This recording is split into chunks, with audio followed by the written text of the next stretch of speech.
Actor, filmmaker, singer, songwriter, and musician, Academy Award winner Billy Bob Thornton is my special guest on this episode of my podcast. And do you want to wake up feeling rested, refreshed, and renewed? That's right, you need to try the #1 weighted blanket in the world, My Blankwell. Listen in at the end of this podcast for a limited time only special offer.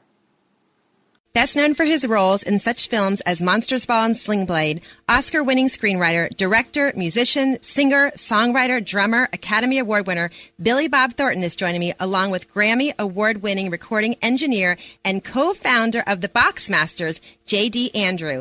They are joining me. They are celebrating their album, Somewhere Down the Road. Welcome, both of you, to my show, Billy Bob and J.D.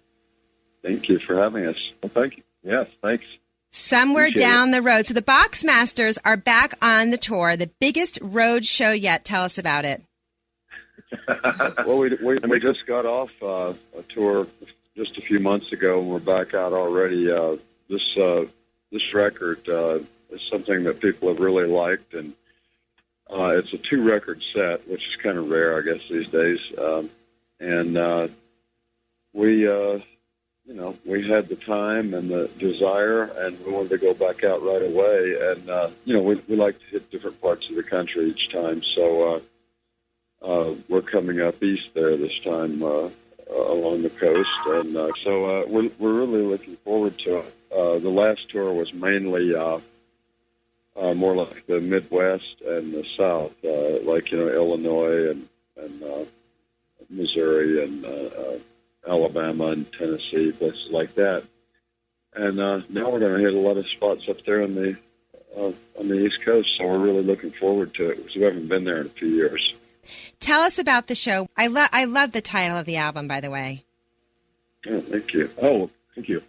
Well, this show, we on the records, Billy plays drums and I play bass and, a lot of guitars. And on this show, Billy comes out front to be our, wild and crazy frontman. No. And, he does a lot of David Lee Roth, baton twirling. So, but no, I mean, we come out, we're a band that has been heavily influenced by the British invasion and, late 60s LA rock and stuff. So we come out, we put on it's a rock and roll show. And, previously our older records from, 2008, 2009 were a lot more stylized, kind of, country leaning stuff mixed with British invasion. But we kind of grown past that over the years. And so now it's become more of a jangly rock and roll show with a few moodier songs from the second disc of Somewhere Down the Road, kind of interspersed in the middle.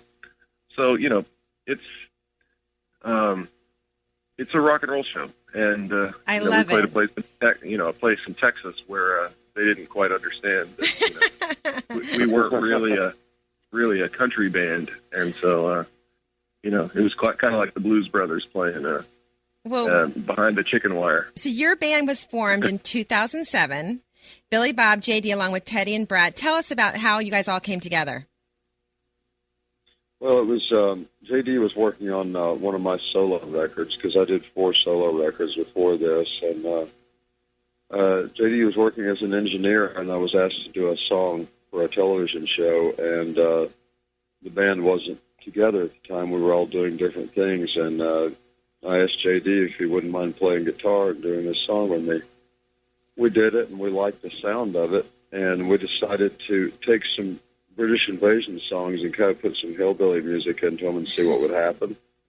And we did that, and we liked the sound of it. And, like J.D. said, the first 2 records were, there were experiments. We decided, hey, let's see if we, sing these things kind of like David Allan Coe and kind of old-fashioned or hillbilly or whatever, and marry the British invasion with hillbilly music, and just see what happens. And then we wore the suits from Liverpool and all that kind of stuff, and so they were very stylized. And then ultimately we just started doing music the way we naturally play it, so we just sound like we sound.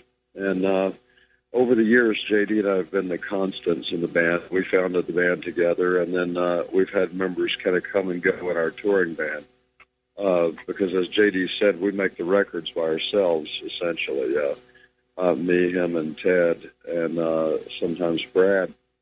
And but live, we have to make a lot more racket, so we hire a couple of musicians to go with us on the road, because as JD said, I have to be out front singing, so we hire a drummer to go out with us live and a bass player because JD does bass and guitar. And so, yeah, we're heavily influenced by Big Star out of Memphis. A lot of people have compared us to them, and which is quite an honor to be compared to them. And the new record's been received very well, and the tour has. And we couldn't be happier or luckier people to be in this band and to have the fans we have. And we always tell people that we don't have as many fans as Bruce Springsteen or somebody like that, but the ones that we have are really great. We've got a great cult following, and we really appreciate them so much. Just a little fun fact, you two. So I heard the Boxmasters are exceptional bowlers. Where'd that come from? I don't know if we're exceptional or not, but we do tend to bowl a lot. Anytime we have a night off, we bowl. And I think the story started about us because we were in Grand Rapids, Michigan several years ago, and Def Leppard was there, and they were off on the same night as us. And we ran into Joe, the lead singer, in the hotel lobby, and he said, "What are you guys up to?" We said, "We're going bowling." He said, "Hey, we'd love to go bowling." So a couple of the Def Leppard guys went with us. This story started that we had a competition between the Boxmasters and Def Leppard, and that we beat Def Leppard and all this. But in fact, we just all went bowling together. We didn't really bowl against Def Leppard. But yeah, we love it. I love bowling. I have to say, it's that one old-fashioned thing that when you bowl, it's so fun. And I don't do it that often, but when I do it, I love it. Oh, yeah, it's a great, in the daytime, we should go. Well, I just want to say, when I was reading about you, Billy Bob, particularly, I was taken aback by some of the things that I didn't know about you. I didn't know that you were a baseball player in high school, that you had a dream to pitch for the St. Louis Cardinals, and that you had a tryout with the Kansas City Royals. Who knew that? Yeah, I did. They used to have these traveling camps and everything. I tried out for the Royals. I got my collarbone broken. I was a pitcher, and it was kind of, locally, but in Arkansas and the state, I was a pretty big pitcher. My last season, I went 8-1 or 9-1, something like that. Wow! Led the league in strikeouts. And, yeah, I was a junk pitcher. I throw pretty well, and but these days, JD and I are both still obsessed with baseball. He's a Dodger fan, and I'm a Cardinal fan. So we're on the bus. The great thing is we have DirecTV, so we have the baseball package, and we can watch all the games, and that's pretty much what we do on the bus is watch baseball. Well, I have to say, I loved reading your back history. Your mom is a psychic. Your dad was a history teacher and coached basketball, one of my favorite sports. Right. You're a father to 4.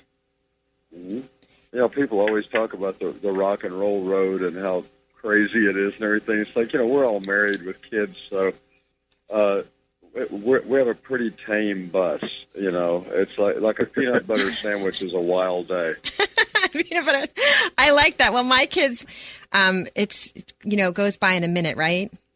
Oh yeah, it's crazy. What impressed me and what surprised me the most is that there's so much out there, about all celebrities and everything, and you've been in so many amazing movies, and your career is so successful, and your marriage to Angelina Jolie was all over the place. But you're really like this, old-fashioned guy who grew up in Arkansas, and I there was a story I also read that there was a doctor that took care of you when you couldn't, and you're in debt to him. You've always remembered that. Mm-hmm. Yeah. I love that about you. I'm even a bigger fan now. Oh, well, that's very sweet of you. I'm I'm just sort of a guy who keeps trying. Well, you're doing okay. Could you pick a favorite movie, though? That I've been in? Yes. Sling Blade's always going to be close to my heart because that was the one that kind of kicked everything off in a bigger way. And even though I've been working for years and years, that's the one where I became, known globally or whatever. But I did a movie called The Man Who Wasn't There with the Coen brothers, a black and white movie. It came out in about 2000. Yep, I've seen it. And that's one of my favorites. Simple Plan, Monsters Ball, Bad Santa, all of those. My movies are all kind of different than each other, so it's kind of hard to pick one. If I did the same type of movie all the time, it might be easier to pick a favorite, but they're all a little bit different. Well, it seems like you guys have a lot of fun. We do, yeah. We know each other really well, me and Ted and JD, and so it's nice to travel with the guys that you hang out with at home anyway, That's right. And so, that's about it. And if you want what would you like your fans to know about you guys, for both of you? I'd just like them to know that we love to play live for the fans because it's an immediate connection to the fans. It's like you put a record out and then a couple of months later you're able to go out there and play the music for them. So we just want our fans to know that we like to make a personal connection with them, that we're not up there to just, blast through the songs and leave, that we actually like to talk to them. And we love playing live and we love being there with the fans. So don't be shy. I have to ask you one last question or my audience will be really sad. Do you still speak to Angelina? Yeah, from time to time. Sure. I mean, we'll always be friends. Yeah. So once in a blue moon, we chat. Yeah. It's been a while, but, she's busy. She's all over the place. She is busy. It was really a pleasure. Thank you both so much. Great. Thanks a lot. Thanks. By now, I'm sure you've heard of weighted blankets. If you haven't tried one, you need to. Blankwell, the best weighted blankets in the market, are great for people who are having trouble sleeping or are dealing with anxiety. Their 15 or 20-pound premium blankets come in a wide variety of colors and even a cooling one.